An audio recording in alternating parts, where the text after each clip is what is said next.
वैसे तो AIMIM party जिस तरीके से कह रही थी कि हमारी 100 सीट के ऊपर तैयारी चल रही है, लेकिन दोस्तों रिजल्ट सामने आया, सीट सामने आया कि एआईएमआईएम पार्टी जो है ज़्यादा सीटों के ऊपर चुनाव नहीं लड़ रही है, 100 सीटों के ऊपर चुनाव नहीं लड़ रही है। खबर ये निकल के सामने आई कि 35 सीटों के ऊपर चुनाव लड़ने का फैसला किया एआईएम पार्टी ने, लेकिन प्रत्याशी यहाँ पे टिकट के दावेदार बहुत बन चुके थे।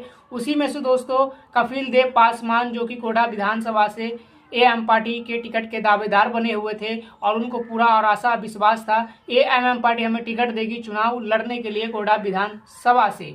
लेकिन एआईएम पार्टी के तरफ से कपिल देव पासवान को टिकट नहीं दिया गया चुनाव लड़ने के लिए। उसके बाद कपिल देव पासवान किसी भी पार्टी को ज्वाइन नहीं किए, जैसा उन्होंने शपथ लिया था वैसा ही किए हैं।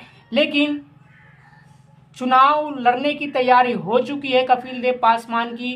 कपिल देव पासवान किसी पार्टी के जरिए से चुनाव नहीं लड़ रहे हैं। कपिल देव पासवान निर्दलीय चुनाव लड़ने का फैसला किए हैं। तो दोस्तों आज कपिल देव पासवान के बारे में बात करेंगे विस्तार से कि कपिल देव पासवान को टिकट ना मिलने के बाद कपिल देव पासवान निर्दलीय चुनाव लड़ने का फैसला किया है।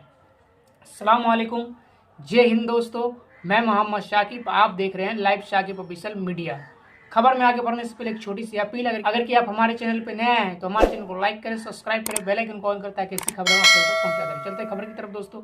जिस तरीके से अख्तरुल ईमान साहब कह रहे थे कि 100 सीटों के ऊपर बिहार में तैयारी चल रही है विधानसभा चुनाव लड़ने के लिए और प्रत्याशियों का जो है अंबार लग गया, प्रत्याशी भर भर के आने लगे कि भाई एआईएमआईएम पार्टी की तरफ से इस बार चुनाव लड़ेंगे हम।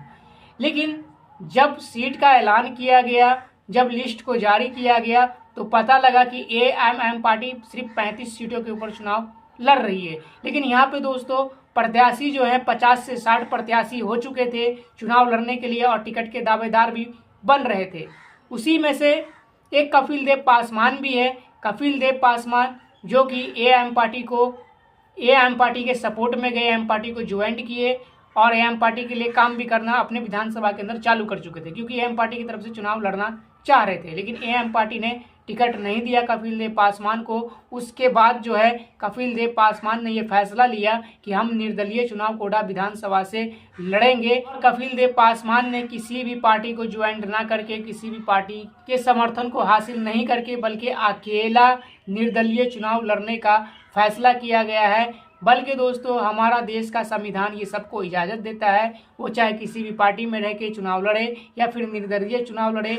ये बाबा साहब भीमराव अंबेडकर ने ये अधिकार सबको दिया है और उसी अधिकार को अपनाते हुए कपिल देव पासवान ने निर्दलीय चुनाव लड़ने का फैसला किया है और उनका नामांकन भी हो चुका है। तो कहीं ना कहीं और पूरे जोरों शोर के साथ जो है कपिल देव पासवान कोटा विधानसभा के अंदर चुनावी तैयारी करके और जनता के बीच जाके मेहनत करने का काम किया जा रहा है कपिल देव पासवान की तरफ से। और देखना होगा दोस्तों कि कपिल देव पासवान को वहां से धमाकेदार जीत मिलती है या फिर कोई और प्रत्याशी जीतते हैं, क्योंकि दोस्तों बिहार इलेक्शन में जो है इस वक्त बहुत सारी पार्टियां जो है चुनावी मैदान में कूद चुकी है, जिसमें से कुछ ऐसे भी कैंडिडेट हैं जो कि निर्दलीय चुनाव लड़ रहे हैं। तो दोस्तों कहीं ना कहीं एक विधानसभा में 4-5 प्रत्याशी जो खड़े हुए हैं और उन चारों पांचों प्रत्याशियों में से किसी एक ही प्रत्याशी को जीत मिल सकता है।